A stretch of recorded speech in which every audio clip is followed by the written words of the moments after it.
Hey everyone, OP Analysis here, and chapter 1052 just came out late last night. I read it at like 1 a.m. in the morning, and I just read it again, and I like the chapter.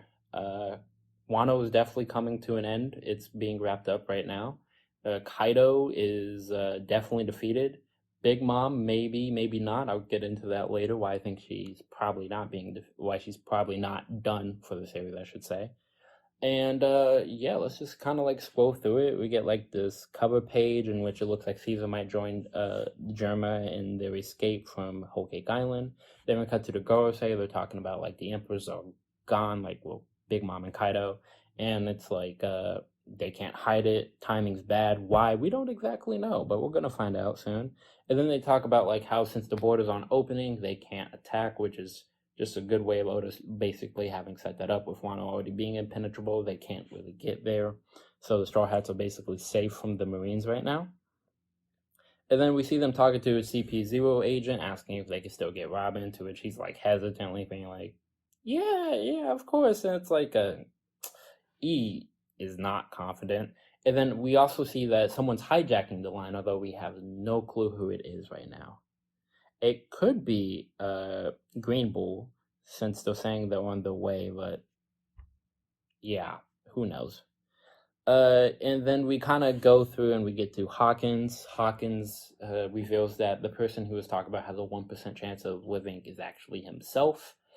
Some people don't like this. I do like it. I like how it builds upon his character essentially being like he's too prideful or he feels too much shame at the fact that he basically ran from gave up against Kaido to survive, that he wouldn't bring himself to beg essentially to rejoin the alliance of Kid essentially. And so even though he knew he had a 1% chance of living, he'd rather take those odds than essentially ask to rejoin that alliance. And whether that's due to shame or pride, I honestly have no clue. I do like it. I like the idea that Supernova died because that just feels like a death with more worldly importance. And yeah, I don't know what they're going to do with Drake. That's going to be interesting, but Hawkins dead, I'm all for it. He was kind of a crappy person anyways. Then we just cut back to people celebrating in Wano, talking about, oh, we're going to have to start reteaching history now. And, that's all nice. And people talking about oh, Joy Boy defeated Kaido. And then we cut back to the internal graves. We see Kawamatsu and Kinemon. They're putting to rest Ashura's and Izo's weapons.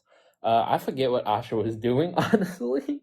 So I don't know how he died or who killed him. But Izo, we saw that Izo was finished off by a CP0 agent. I actually like Izo dying, mainly because it kind of goes back to it. One Piece obviously has a problem with deaths. Wano really needed some deaths. It would have been great if it was Kinemon. Kinemon would have been fantastic, but unfortunately it was not. And anyone who thought so, myself included, were probably just deluding themselves. But anyways, they're obviously deluding themselves. Izo, despite not being the most important scabbard, he is a character we've known for a while. He's a character who has a confirmed history within the story, even outside of Wano. He's one who has more of an effect on the actual world of One Piece than the other scabbards, in my opinion. And I don't know, his death feels more substantial, especially more than Ashura's right now, because I have no clue how Ashura died. But Izo, he took out a CP0 agent, he fought against Kaido, and he passed away. It's a good death. It's not like Pedro good, but it's all right. I don't dislike it. That's the best way of putting that. I actively like it, so I'm not neutral on it either. And then we cut back, and basically, Zoro and Luffy have waken up. They're kind of mirroring each other's actions, of course, but with meat and booze. So typical Zoro Luffy stuff. They get shocked by Momo and how big he's gotten. He tries to run away into Nami's chest, in which case he's now physically a grown adult. So she just knocked him away, which I'm sure a lot of people, especially Sanji and Brook, have been waiting to see happen. Yamato does this fun thing where they put a plate on Momo's head, and he looks so much like Oden. It's crazy.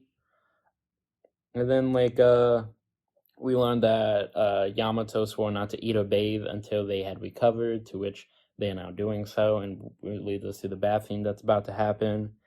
And we get like this uh, fun little interaction with Zoro and Sanji, in which they are basically, doing the little thing together. And Zoro's like, "Oh yeah, I must have come back to hell to fulfill my promise to like cut you down, essentially."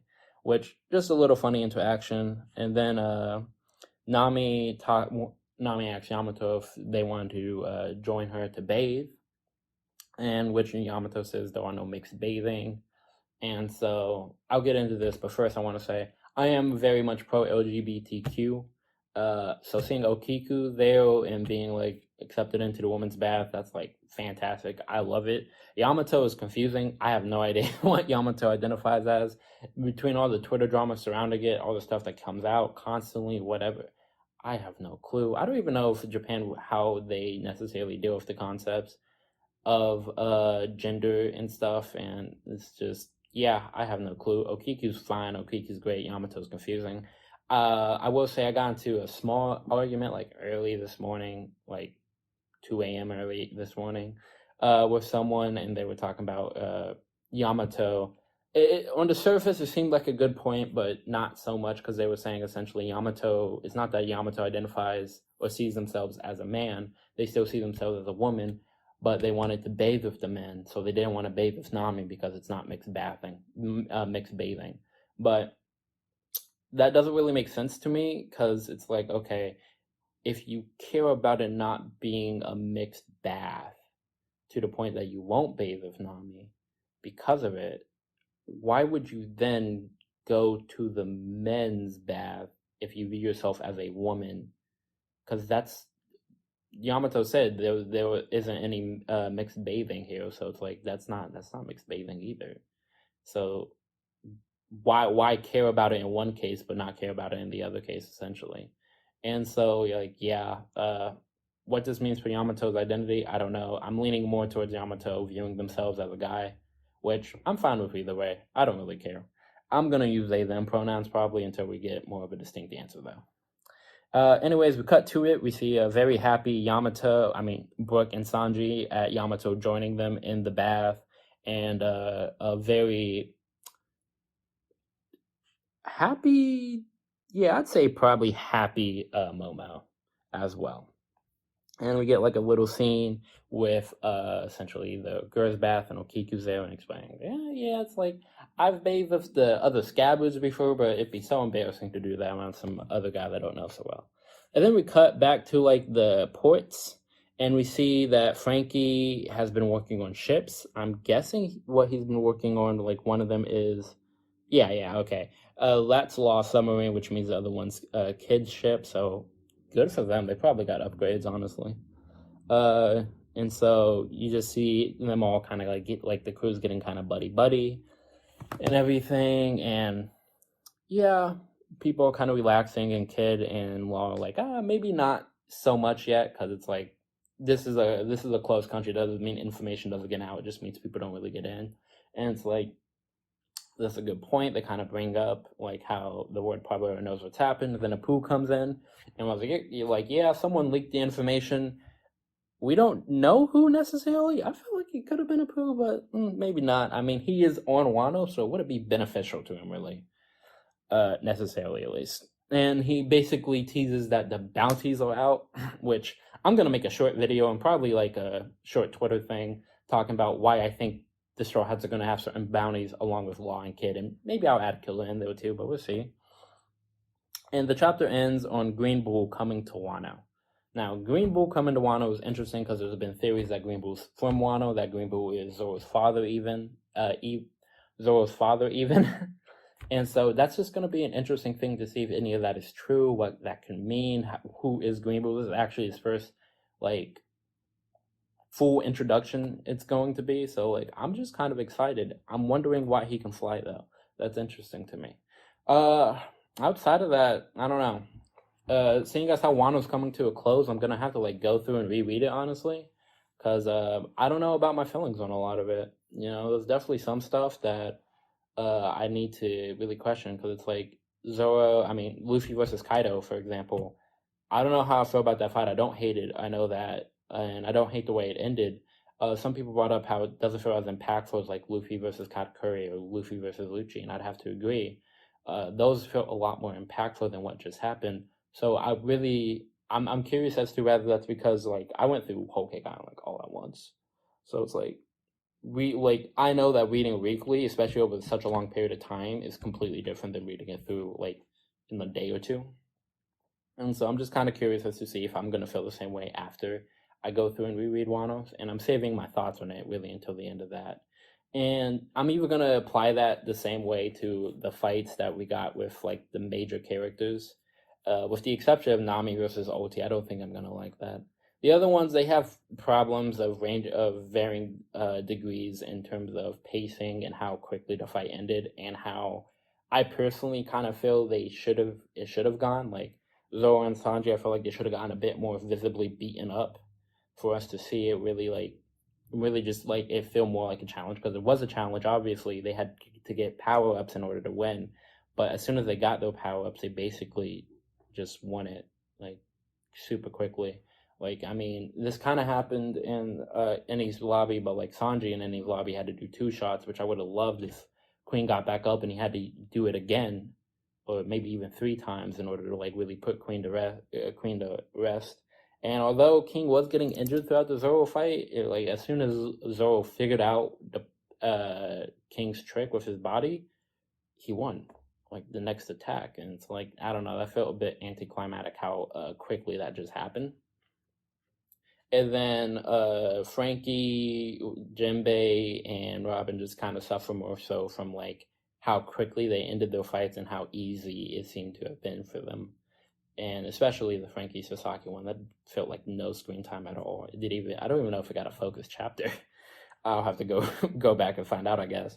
But yeah, so I have some problems with those. I'm probably I'm one of the people who's pretty much okay with everything that happened with Zoro. I have a few issues, but not really anything that takes away my enjoyment. Like I didn't have these super hyped up expectations really.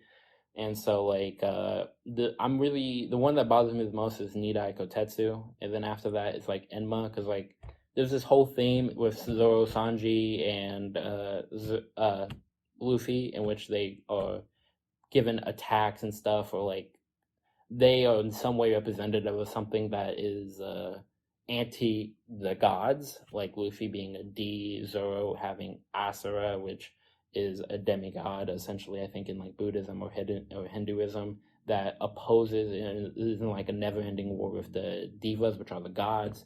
And then Sanji's Janbei is Devil's Egg, devil fights against God, like God's enemy. That's all already there.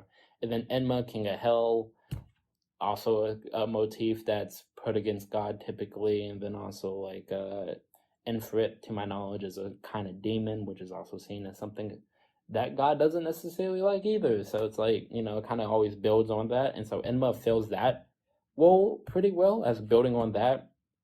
And although I like Chisori better, I think it was Chisori, Rima's Blade, because it just looks so freaking cool. I do kind of get the idea where it's already a black blade. We want Zoro to get all of his blades to be black by himself. So like I can kind of get why Zoro's making that switch permanently. However, I don't know how I feel about like the whole Odin's present thing with the blade. I don't even know. Like you could have taken out. I don't even necessarily. I don't dislike it, but I don't necessarily like how Enma works and bringing out your haki. It's not too different from a cursed blade, but like I don't know. I don't know how I feel about that yet. But I don't really like Odin's presence, because that just, I don't know, I'm confused. Was it almost a black braid? Was Odin close to making it into a black braid? And is that why it has Odin's presence? I don't know. It doesn't feel like Zoro's sword at that point. It's just kind of weird. I feel like we could have done without that. You could have probably like just had Zoro train with Luffy and probably get to the same place. I don't know.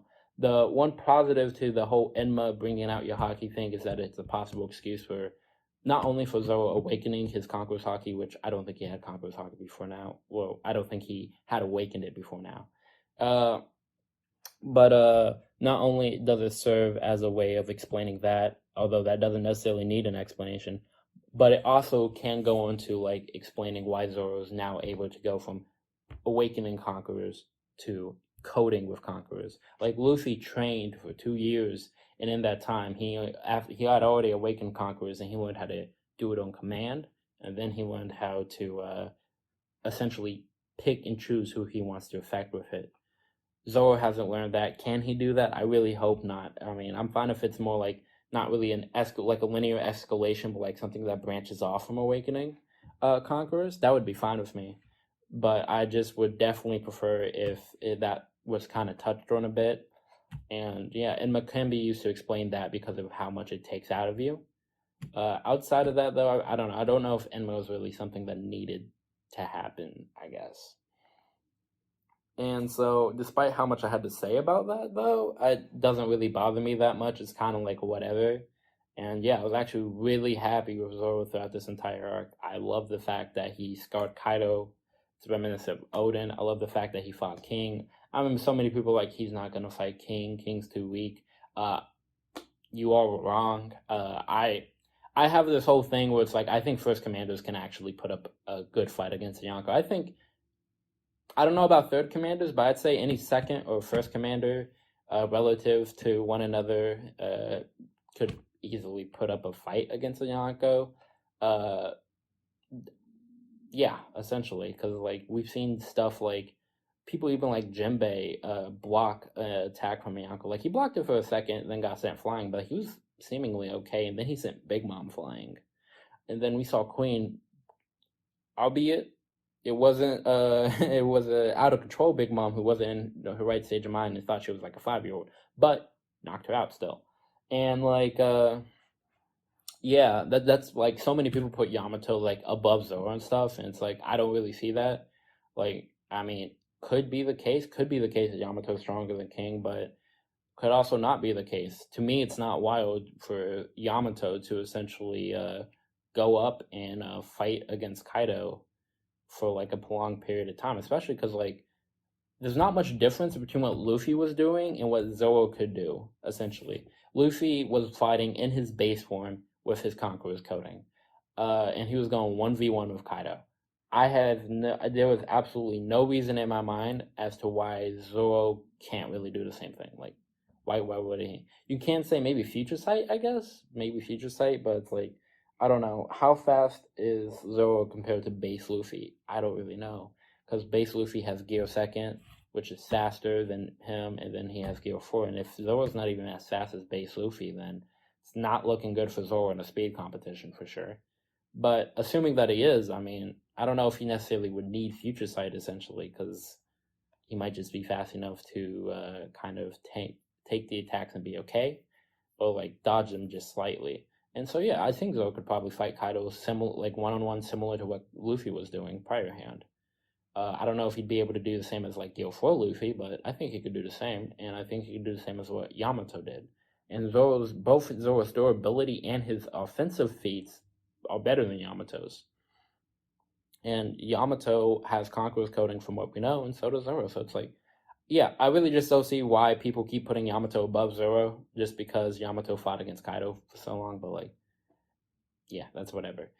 And yeah, I need to reread it and try to come to peace. Right now, my current fight, that's like my favorite, is Big Mom versus Law and Kid. I think the way that ended, fantastic. I think the duration of the fight, great. I love that fight completely. I think it's a good fight.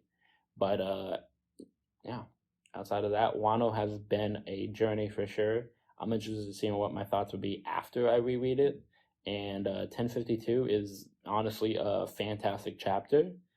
You can have your own opinions onto that, but in my opinion, at least, it was pretty great. I loved it a lot. Bye.